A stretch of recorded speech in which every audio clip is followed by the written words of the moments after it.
La casa cerró la puerta y su futuro quedó atrás. Lucía Herrera se quedó un instante en el umbral, con la maleta de lona en la mano y el ruido de la vajilla rotándose en el comedor como un telón que le negaba la entrada.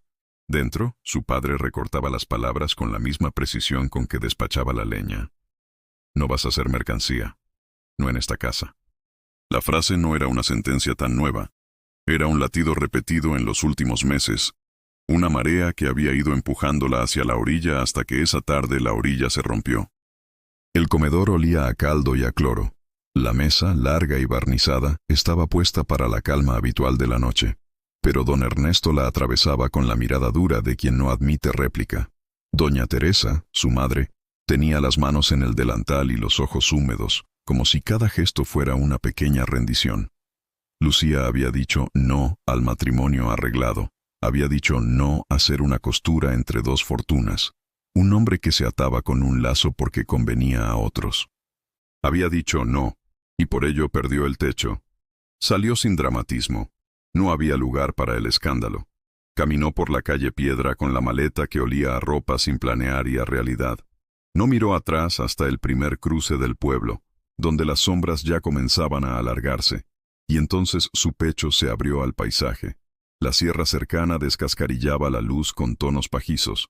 Un olor a lavanda, antiguo y seco, flotaba en el aire como una memoria que había pertenecido a otro tiempo. No tenía más intención que seguir andando. Tomó el camino que conducía a Valdemar porque alguien le había dicho una vez que allí trabajaban con flores, porque el nombre le sonó a huerto y a lugar donde las manos no eran discutidas sino necesarias. No llevaba otra provisión que su determinación y la sensación, tibia y firme, de que no volvería. La finca de Valdemar apareció como un respiro en medio de la sequedad del camino. Muros bajos, 2 invernaderos alargados y una casa de tejas rojas que miraba al mediodía. A pesar del desgaste, el lugar conservaba una belleza austera. Hileras de tomillo entre las piedras, la estructura del invernadero filtrando la luz en cristales dentados, y aquí y allá manchas de lavanda que aún resistían. En la entrada una vieja cancela chirrió cuando la empujó. Al otro lado, una mujer mayor, de manos anchas y ojos que no se sorprendían fácilmente, la observó con la calma de quien ve pasar muchas vidas por delante. «Me llamo Lucía», dijo, con la voz todavía hecha de la tierra que había dejado. «Busco trabajo. Puedo aprender». La mujer, doña Pilar, la miró de arriba abajo, como si midiera la economía de una persona por la solidez de su mirada. Su rostro era del color de la arcilla, curtido por años de sol, y su voz sonó como una explicación ya sabida. «Alejandro decide, pero hay sitio para quien quiera trabajar». Alejandro Valdemar la recibió en el porche con una sombra en los ojos que no era solo el cansancio. Era viudo desde hacía años. La finca no había prosperado desde la muerte de su mujer, y en su cuerpo había algo de guardado. La responsabilidad y la prudencia de quien sabe que las decisiones pesan.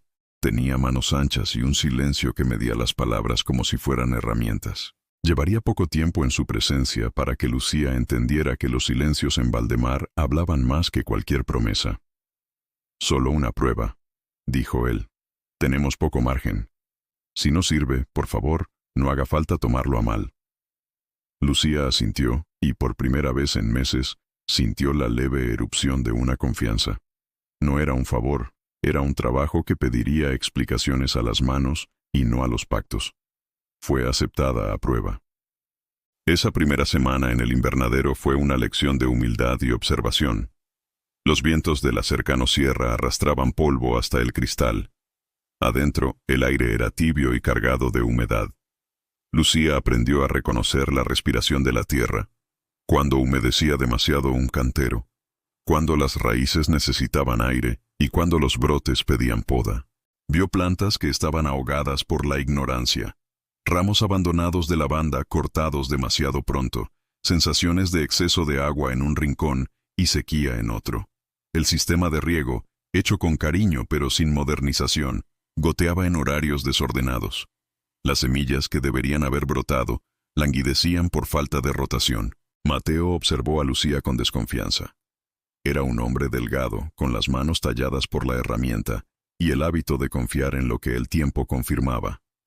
Sus palabras eran cortas y su humor ácido.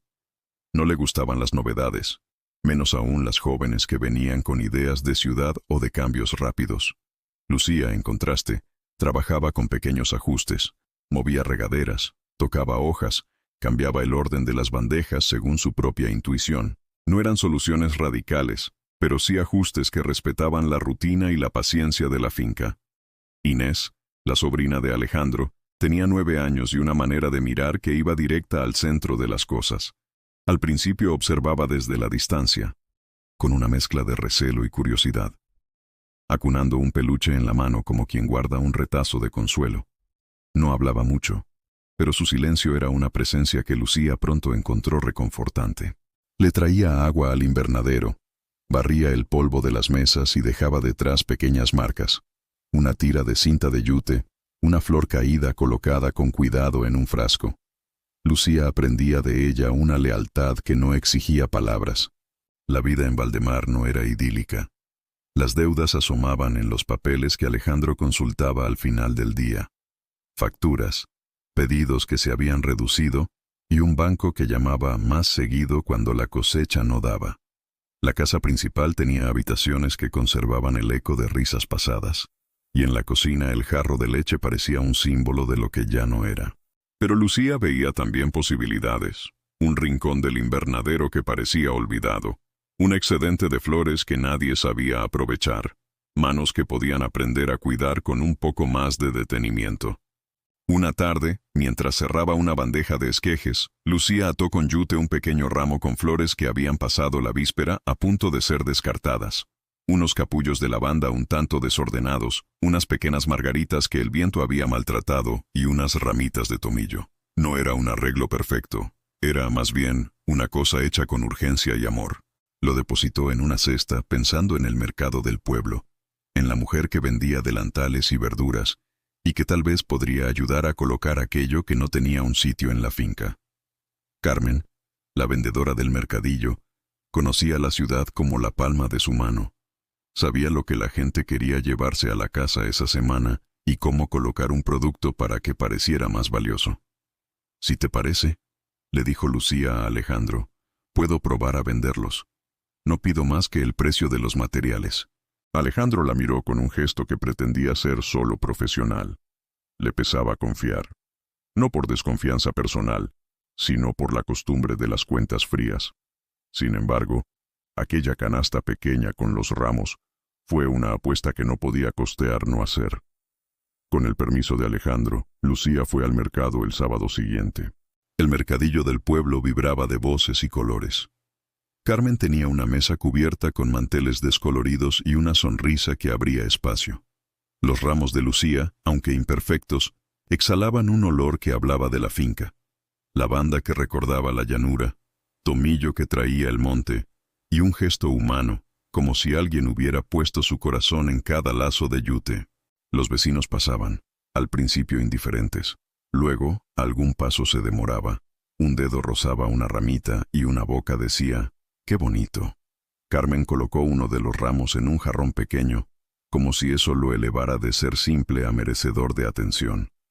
Las ventas no llegaron de inmediato, pero sí lo hizo algo tal vez más importante, reconocimiento. Una señora que arreglaba su cocina compró un ramo. Otra madre lo eligió para llevarlo a la escuela como regalo para la maestra.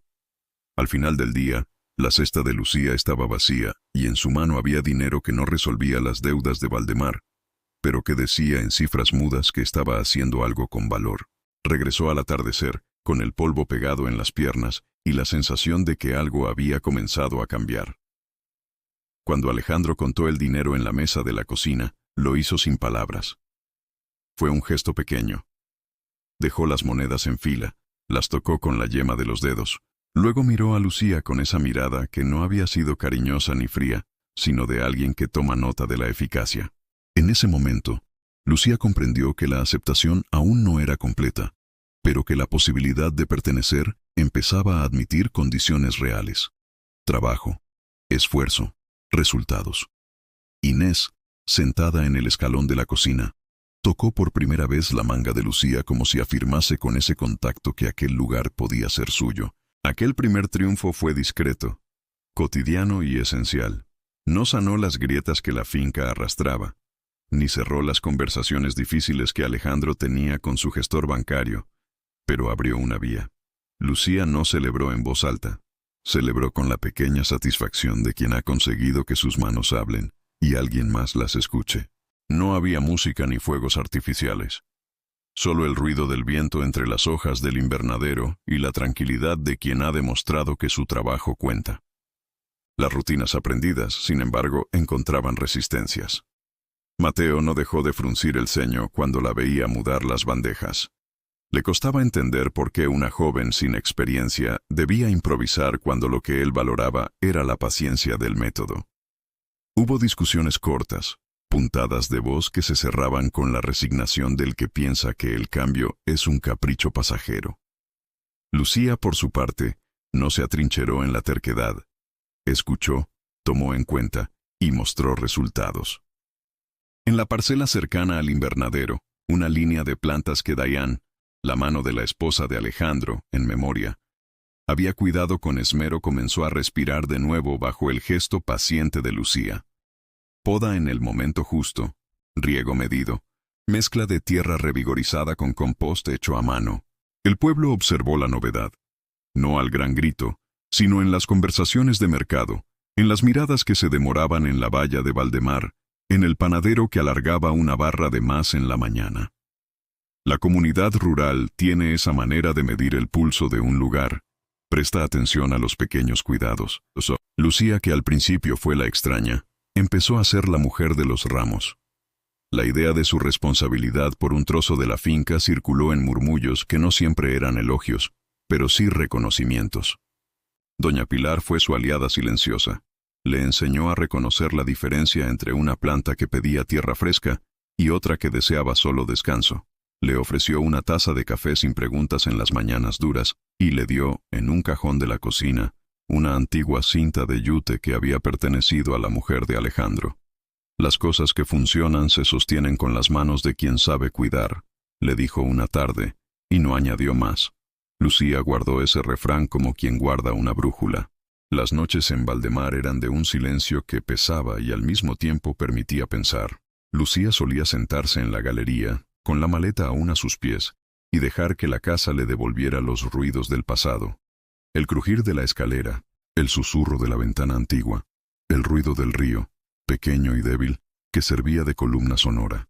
Escribía en su cabeza los ramos que quería preparar, las combinaciones de color, los empaques pequeños con yute y un papel que dijera Valdemar. Pero al mismo tiempo sentía la sombra de su familia, la posible confrontación que se dibujaba como un eco. Quizá volverían a buscarla.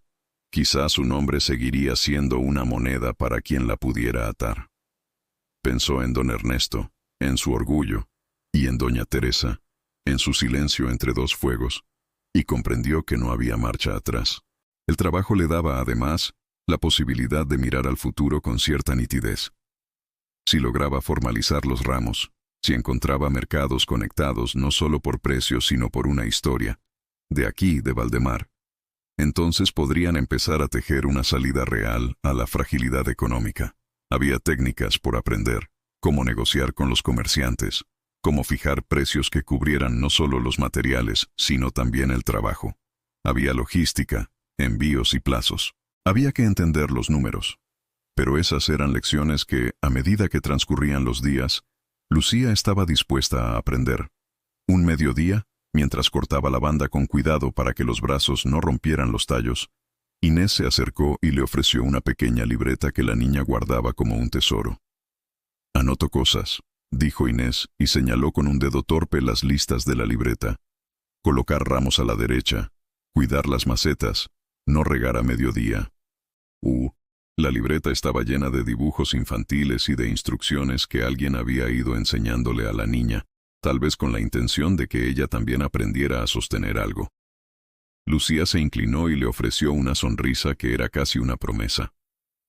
En el intercambio hubo una flecha de pertenencia. No era solo trabajo compartido, era oficio que se heredaba y que podía recuperarse.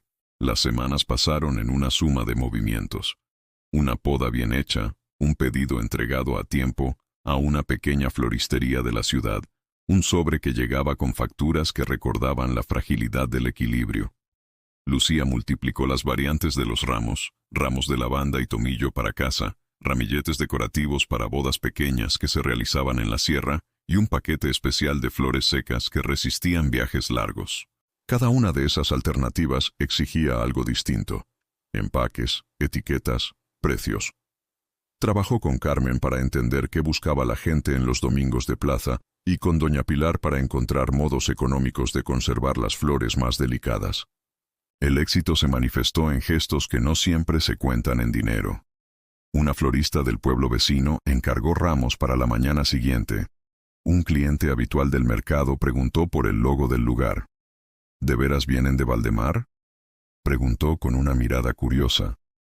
Cuando Lucía contestó que sí, hubo un gesto de aprobación. La historia de la finca añadía valor al ramo. Alejandro, que seguía siendo prudente, comenzó a dejarle responsabilidades: pequeñas compras, el inventario de bandejas, la organización de pedidos pequeños. Era una delegación gradual y calculada, pero para Lucía significaba confianza. En la cocina, una noche cuando el cielo estaba cargado y el aire olía a lluvia, Alejandro le mostró un papel que llevaba guardando. Era una carta del banco, con cifras que se movían como amenaza. No habló mucho. Dejó el papel sobre la mesa y simplemente la miró. «No quiero que trabajes y luego todo se vaya por una venta que no llega», dijo. «Hay que ser realistas». Lucía lo entendió. No le dolió la advertencia. La consideró una llamada a la responsabilidad. No vino a Valdemar para hacer promesas huecas. Tomó el papel con la calma que solo otorga la necesidad de encarar las cuentas y dijo: «Haré que cada ramo cuente. No prometo milagros, prometo trabajo». Alejandro escuchó esa claridad con la gravedad de quien sabe que las palabras no bastan. Pero dejó la carta en la mesa y no añadió más. Fue otra forma de permitir que su silencio pesara sobre la acción. Cuando un nuevo sábado llegó, Lucía y Carmen montaron otra vez la mesa en el mercadillo. Los ramos esta vez eran más cuidados. Lucían cintas de yute, una etiqueta que decía Valdemar en letra manuscrita y una pequeña tarjeta con instrucciones para cuidar la lavanda. La venta fue mejor que la anterior. La gente notó el detalle, el punto de esfuerzo añadido. A media mañana, una joven pareja compró 4 ramos para decorar la casa. Un restaurante cercano encargó 3 ramos para sus mesas. Lucía, sentada a la sombra del toldo, sintió una certeza moderna y antigua al mismo tiempo. El valor de lo propio radica también en la manera en que uno lo cuenta. A su regreso, con el dinero en el bolsillo y la cesta vacía, la tarde se colmó de ese gusto a trabajo bien hecho. Alejandro, en el despacho, contaba las cifras y dejó escapar un gesto que fue casi una sonrisa. No hablaban mucho sobre el futuro inmediato. Los dos sabían que lo ganado no pagaba todas las facturas. Pero era un respiro, una prueba de que el plan tenía asidero. Inés, que esperaba en la galería, colocó junto a la puerta un ramo pequeño que había elegido con su mirada infantil. Parecía un talismán, una manera de decir: aquí quedan cosas buenas. Lucía lo vio y por primera vez se permitió sentirse parte de algo. No era una pasajera sino una costurera dedicada a un tejido que aún se estaba hilando. El viento de la tarde movió las cortinas de la casa y por un instante todo pareció respirar.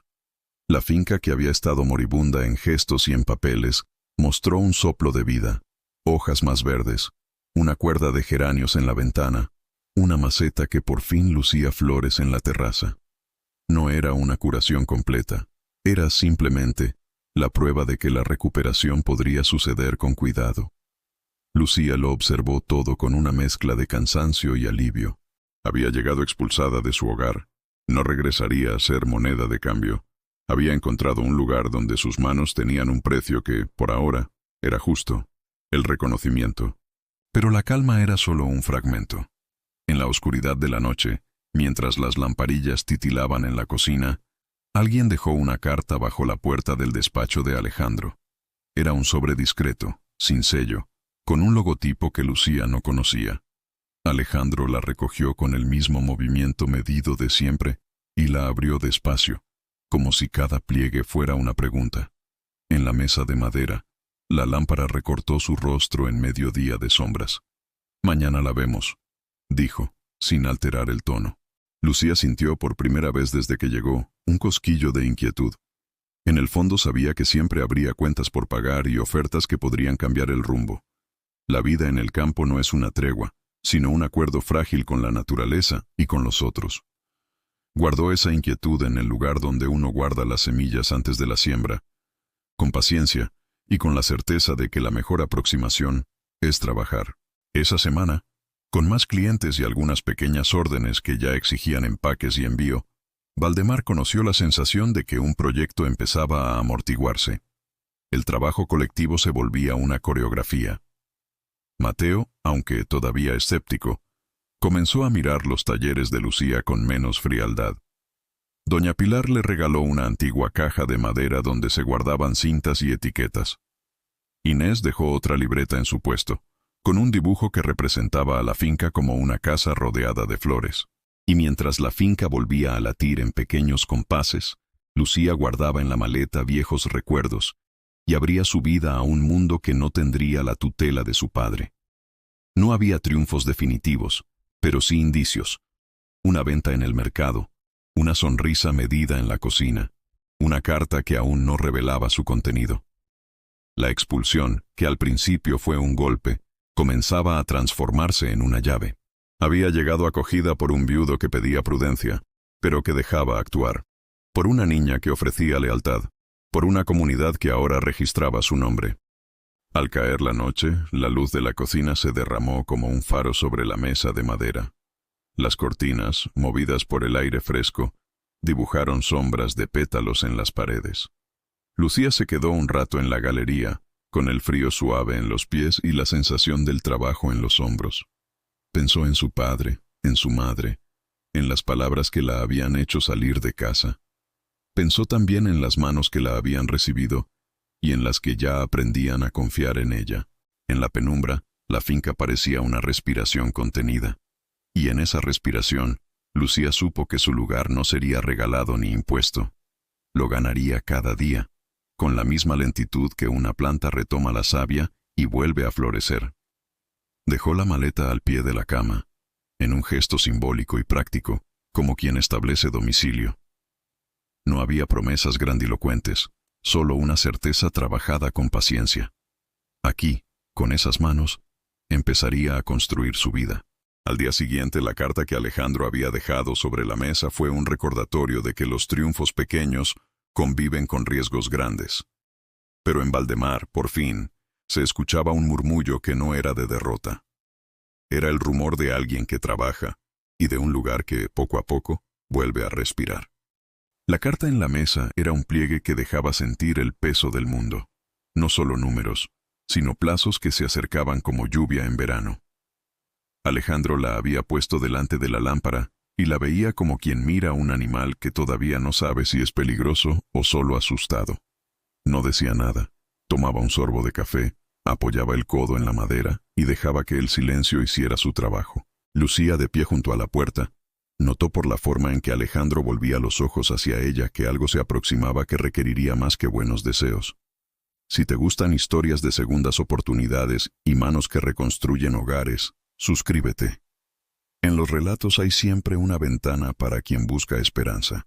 A la mañana siguiente llegó otro sobre, esta vez con un membrete que hacía palpitar la inquietud. Esteban Roldán, nombre que se repetía en las conversaciones del pueblo como la sombra de quien tiene dinero y pocos escrúpulos. El sobre llevaba una propuesta: comprar Valdemar. No una oferta cariñosa, sino una póliza empaquetada con números y condiciones, con la promesa de saldar deudas y dejar a Alejandro en paz, para dedicarse a lo que quisiera. Era una cortesía vestida de solución. Alejandro lo dejó sobre la mesa y apagó la radio. Lucía, que ya había aprendido a leer más en los gestos que en las palabras, se sentó frente a él y habló con la calma de quien no admite gestos heroicos sino decisiones concretas. «No quiero vivir hipotecado por la nostalgia», dijo Alejandro. «No quiero que Valdemar sobreviva solo en recuerdos. Pero tampoco quiero que sea vendida como si fuese solo tierra con tejas», respondió Lucía, meditando cada sílaba. «Hay maneras de salir de esto sin entregar lo que queda de memoria». Las horas que siguieron fueron de planificación más que de emoción. Había que traducir la esperanza en algo que tuviera valor ante el banco. contratos de venta, pedidos confirmados, depósitos. Lucía, con la claridad que da la necesidad, propuso organizar una temporada de pedidos dirigida, priorizar ramos para eventos cercanos que exigieran entrega inmediata, buscar clientes que aceptaran pagar un adelanto y ofrecer paquetes de suscripción a pequeños comercios de la ciudad que quisieran una remesa mensual de flores de montaña. Todo tenía que tener un ancla en efectivo. Necesitamos pruebas, dijo Alejandro. No promesas de mercado, facturas, depósitos, pagos a cuenta. Lo tendré, contestó ella. Entonces comenzó una carrera de precisión. Llamadas, visitas, pequeñas cartas, entrevistas en el mercadillo, manos que se movían con la urgencia de quien busca evitar una venta forzada. Carmen abrió su puesto para que Lucía dejara ofertas impresas. La florista de la ciudad, una mujer de mirada aguda, llamada Rosario, pidió una caja de ramos para una cena de inauguración, si Lucía podía garantizar entrega el jueves siguiente. Un hostal en la carretera que organizaba bodas informales aceptó probar un lote si entregaban a tiempo y con factura. Cada sí que se conseguía tenía la forma de una cuerda que uniría el presente con el banco. Mateo, que hasta entonces había vivido la novedad como una perturbación, comenzó a medir la seriedad de la empresa y a regañadientes, a colaborar. Cuando se anunció que el pedido del hostal requería 20 ramos y envío en una mañana, Mateo se presentó en la hora prevista, con las herramientas y una paciencia curtida. Doña Pilar organizó el empaquetado en la cocina, enseñando a Lucía y a Inés a doblar el papel y atar el lazo con un nudo, que no se deshiciera en el viaje. Inés, con la solemnidad de sus 9 años, colocaba las notas en cada paquete. Era su manera de contribuir, de decir que la finca también le pertenecía. Las jornadas se volvieron intensas. El invernadero parecía un organismo con urgencia, luces que marcaban horarios, manos que podaban en sincronía, regaderas que se distribuían como un ritual. Lucía llevaba libreta en mano y anotaba medidas, nombres de clientes, cantidades. Aprendió a pedir a los proveedores plazos más flexibles, a cambiar especies para priorizar lo que daba flor en tiempo útil, a mezclar secos con frescos para que el volumen de pedidos pudiera cumplirse sin desangrar el vivero. Cada decisión llevaba implícita una evaluación económica. Una tarde, cuando el trabajo había dejado a todos exhaustos pero satisfechos, Alejandro se quedó a observar la fila de ramos listos para salir. No dijo nada. Simplemente recorrió con la mirada el orden de las cajas, el logo escrito a mano, las etiquetas. Sus manos, tan acostumbradas a la herramienta, ahora contemplaban el fruto del trabajo colectivo como quien por fin acepta que la memoria de su mujer podía continuar transformada en ofrendas que dieron sustento. La primera gran prueba llegó con una llamada al mediodía. Rosario confirmaba la recepción de la entrega en perfecto estado y, además, pedía duplicar el pedido para la semana entrante. El hostal pagó el depósito convenido. Unos cobros pequeños pero precisos comenzaron a crear una estela de confianza. Alejandro llevó esas facturas al banco con la calma de quien presenta pruebas, no lamentos. El gestor, un hombre con papeles y una paciencia pragmática, aceptó considerar una renegociación si se presentaban más comprobantes de ingreso y un plan razonable de viabilidad. La posibilidad de que la finca se vendiera de inmediato dejó de ser inminente, no porque un milagro la hubiera salvado, sino por la capacidad de mostrar números. Roldán, que había olido la oportunidad, reapareció con una cortesía fría. Envió a un intermediario, una carpeta con cifras, una oferta un poco más alta que la de la carta previa. En su propuesta, incluía créditos más amplios para la modernización del invernadero, pero también cláusulas de exclusividad que dejarían a la familia sin control sobre la marca Valdemar. Era la típica oferta que vendía seguridad a corto plazo a cambio de entregar el alma de un lugar. Si aceptas, decía uno de sus representantes, quitamos la carga, modernizamos con invernaderos de última generación, podemos reubicar personal. La oferta era tentadora en apariencia. Dinero inmediato, promesas de inversión, menos noches de preocupación. Alejandro la consideró con frialdad, pensó en las máquinas, en la facilidad de delegar y en la posibilidad de dormir sin escuchar la radio esperando la llamada del gestor bancario. Pero cuando miró a Lucía, a Inés, al rincón donde las cortinas se movían y dibujaban pétalos en la pared, Sintió una resistencia que venía de otro lugar, la idea de que la finca era algo más que un balance contable. La familia Herrera eligió ese momento para volver a aparecer. Don Ernesto y doña Teresa llegaron al mediodía con la compostura de quien cree que puede negociar la restitución. Don Ernesto, su voz todavía pulida por el orgullo, pronunció palabras que pretendían ser dulces, ofrecimientos de reparación, promesas de permitirle a Lucía continuar su vida si aceptaba volver y poner las cosas en orden. Venían con la lógica de quien cree que una mujer debe obedecer la estructura social que la sostiene. Lucía, que ya había vivido ese cuadro, los escuchó con la serenidad dolorida de quien ha aprendido a nombrar su propio valor. «No voy a volver para ser otra vez una pieza en su plan», dijo con firmeza. «Vine aquí porque quiero construir con mis manos algo que sea mío». La confrontación fue tensa. Doña Teresa lloró. Don Ernesto habló de vergüenza y de familia. Alejandro, con la calma de un hombre que se ha visto obligado a aprender diplomacia rápida, se puso de pie y dijo: «Lucía tomó una decisión. Valdemar no se vende hoy porque estamos buscando salir adelante. Si usted cree que puede ayudar con acuerdos reales y no con ultimátums, podemos hablar. Pero no pienso aceptar que alguien venga a recogerla como si fuera un objeto». Don Ernesto palideció y cedió, no sin cierto dolor. No hubo reconciliación. Lo que hubo fue aceptación de la realidad. Lucía no volvería a su casa para someterse. La familia se marchó, dejando atrás palabras que rasgaban y un silencio que, aunque hiriente, fortalecía la determinación de Lucía. Con la presión exponencial, la finca se transformó en un engranaje de trabajo. Las decisiones de Lucía empezaron a notarse en la organización. Creó 3 líneas de producto con nombres sencillos que rememoraban los lugares y las manos: ramo del huerto, ramillete de sierra, paquete Valdemar. Estandarizó precios y elaboró un sistema de pedidos por semana que facilitaba la previsión. Además, propuso una pequeña campaña en la ciudad. Una serie de notas y muestras enviadas por Carmen y algunos comercios aliados que pudieran hablar del origen. Flores de Valdemar, cultivadas con manos de la sierra. Era una apuesta al relato. La historia también vale en la venta. La temporada exigió meses de trabajo. No todo salió perfecto.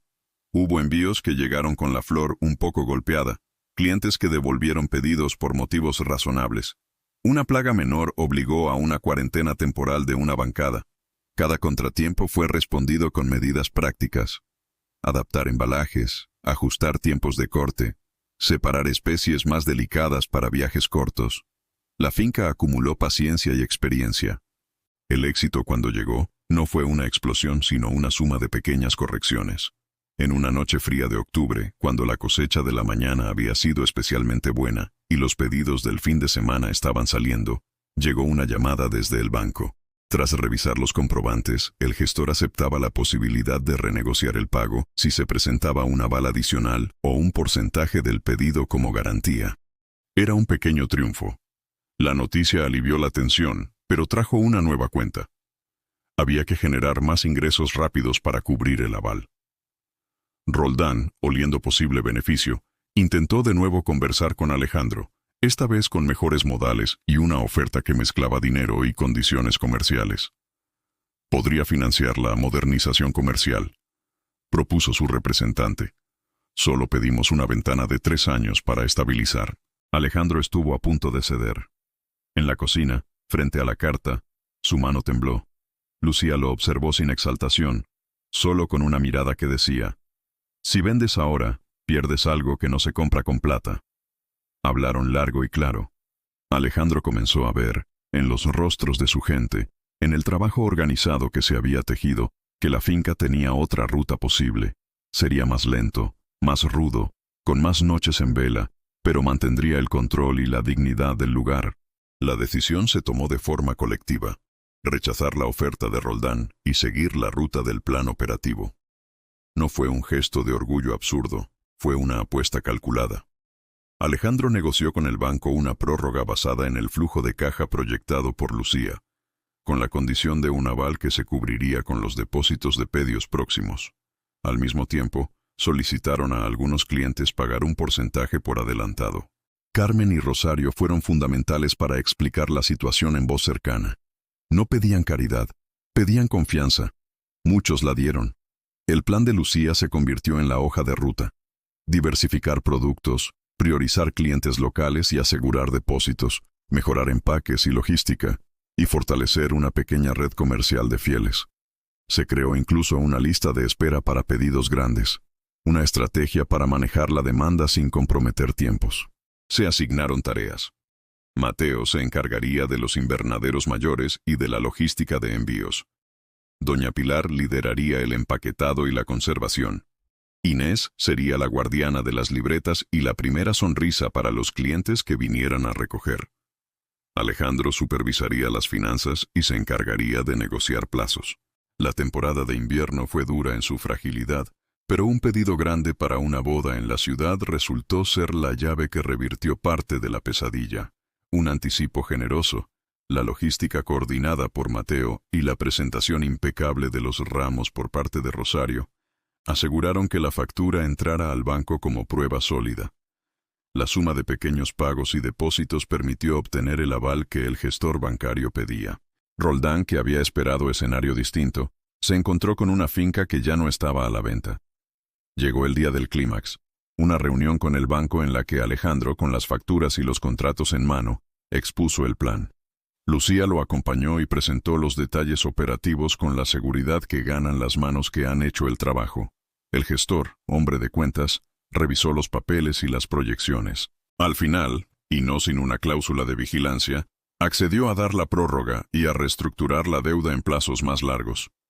No fue la liberación total, pero significó respirar. Roldán, que había seguido los movimientos desde la periferia, recibió la noticia y decidió no presionar. La finca ya no era una compra fácil. Volvió a su silencio, y con él, la puerta de inmediatas posibilidades económicas se cerró. La victoria no fue celebrada con grandes fiestas. Fue una tarde de manos cansadas que se miraron y supieron que cada una había cumplido su papel. Doña Pilar rompió en una sonrisa que parecía reír de alegría y de alivio. Mateo, en el porche, se permitió un chiste que nadie escuchó, pero que dio lugar a una carcajada colectiva.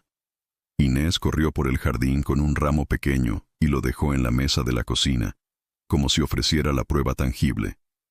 La finca vivía. Tras la negociación, empezaron los trabajos de mejora.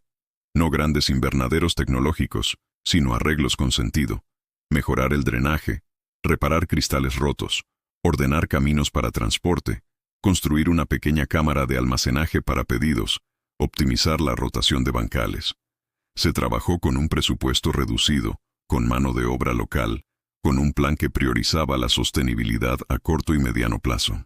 Alejandro aprendió a delegar más y a confiar en un equipo que había demostrado capacidad. El vínculo entre Lucía y Alejandro cambió de tonalidad. No era un romance forzado ni una necesidad postrera.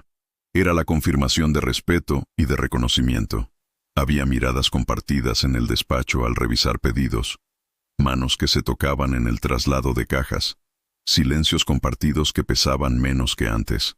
Alejandro encontró en Lucía una compañía que no le pedía reemplazar a su memoria sino acompañarla. Ella encontró en él un protector que no imponía sino que vigilaba los límites de la empresa y la casa. El afecto brotó como un fruto maduro, sin estridencias, con cuidado. El pueblo siguió observando. Con el tiempo, las voces se convirtieron en halagos, y un nuevo mercado se fue tejiendo. La marca Valdemar, sin grandes campañas, ganó reputación por su autenticidad. Ramos que decían de dónde venían, empaques que contaban historias, una atención al cliente que empezaba en la conversación. Carmen contó en la plaza cómo Lucía había insistido en dejar una tarjeta que narraba la procedencia. La gente valoró el detalle. Pequeños cafés empezaron a encargar remesas mensuales. Un restaurante logró cerrar un acuerdo para proveerse de centro de mesa en temporada turística. La casa se fue acomodando. Las cortinas fueron lavadas, repuestas y colocadas con cuidado. Alguien reparó la verja oxidada. Las habitaciones que antes guardaban ecos comenzaron a usarse. Una se convirtió en despacho, otra en cuarto de herramientas, y la cocina siguió siendo el centro de la vida. La respiración de la casa que Lucía había sentido desde su llegada se hizo más evidente. Las ventanas dejaron pasar más luz. El olor a lavanda se mezcló con el pan que a veces Carmen traía para el almuerzo y con el café que doña Pilar preparaba sin pedir nada a cambio. Inés, que había ganado en su relación con Lucía una figura estable, empezó a participar más en las decisiones. Guardaba las entradas de pedidos en su libreta, corregía con su letra infantil y firme cuando algo no cuadraba y escoltaba a Lucía en las mañanas soleadas. La niña, que al principio observaba con recelo, ahora sonreía con el desparpajo de quien sabe que ha recuperado una familia extendida. Don Ernesto y doña Teresa no volvieron a insistir en forzar el regreso. Don Ernesto enviaba de vez en cuando alguna caja con frutas como gesto de respeto mal disimulado. Doña Teresa, aunque nunca del todo reconciliada, terminó por aceptar en su silencio que la hija había encontrado su camino. No hubo un abrazo final ni una escena emocional que lavara todo.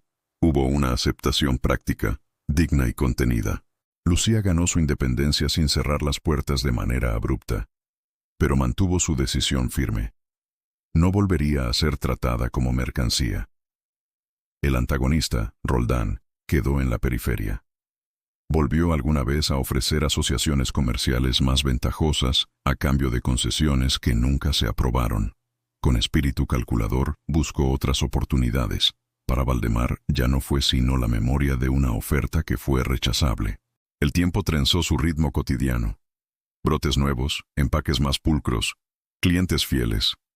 La economía de la finca se estabilizó en una línea más realista. No era la riqueza instantánea, pero sí la suficiencia para sostener a la gente y permitir algo de inversión. Se contrató a una persona más para la temporada alta. Se guardaron ahorros para el reparo del techo. Se logró un pequeño fondo de emergencia.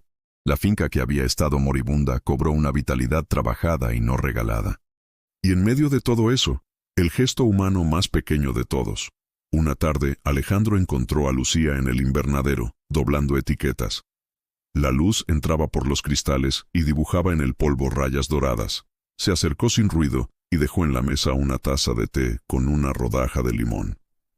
Fue un gesto sin palabras que decía más que muchas confesiones. Lucía levantó la vista, sonrió y aceptó la taza. No hubo promesas ni nombres, solo compañía. Así crecieron, en silencio, las confianzas. La temporada siguiente trajo una cosecha más abundante, y con ella, la certeza de que la finca sostenía ahora una línea productiva. Roldán dejó de ser un peligro latente. El pueblo celebró con modestia. Una cena comunitaria en la plaza donde Valdemar llevó ramos como obsequio, y donde se contó la historia en voz baja, con orgullo. Se habló de la mujer expulsada que había encontrado un hogar y de un viudo que supo escuchar. Las historias así se convierten en leyendas locales, no por heroísmo, sino por la persistencia de actos menudos. La casa se abría por las mañanas con el ruido de quienes salían a regar y de quienes armaban pedidos.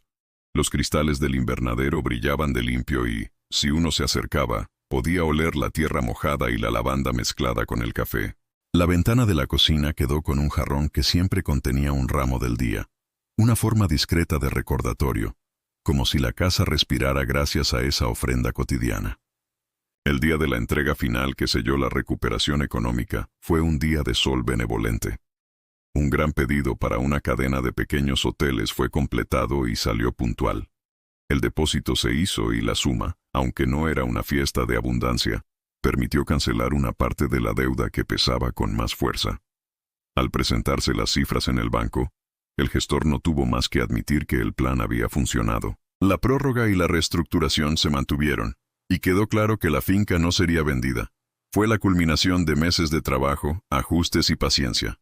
La recompensa simbólica llegó al anochecer. Alejandro, Lucía e Inés caminaron por el sendero que atravesaba las parcelas. El aire olía a lavanda y tomillo. Las cortinas de la casa se mecían, arrojando sombras de pétalos.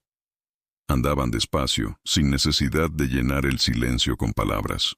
En el camino, Inés tomó la mano de Lucía y la apretó con la confianza de quien sabe que ha ganado una guardiana. Alejandro miró a las dos, y su rostro, por primera vez, dejó de reflejar solo la nostalgia, y mostró una ternura que no se declaraba en voz alta, pero que lo era todo.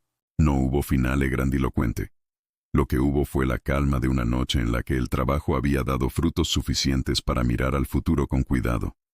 La casa, que había estado contenida en su respiración, ahora parecía inspirar y expirar con la cadencia de la gente que la habita. Las cortinas danzaron y los pétalos arrojaron sombras en la pared, como si la casa, en efecto, hubiera comenzado a respirar de nuevo. Lucía no había vuelto a ser mercancía. Había adquirido un lugar con trabajo, con riesgo y con el apoyo de quienes creyeron en ella. La finca ya no estaba muerta. Sus invernaderos florecían y la marca Valdemar empezaba a sonar en la ciudad por su autenticidad. Alejandro había aceptado que la ayuda sincera no borra la memoria y que la compañía no sustituye al recuerdo. Y, en esa aceptación, encontró una forma de compañía más calma y más justa. Al final, en la terraza, con el sol que se iba abriendo a tonos dorados, los tres contemplaron el campo. Las flores se mecieron como una respuesta. La finca les devolvía la vida que le habían dado con la misma modestia con la que reciben el agua. No era un final perfecto.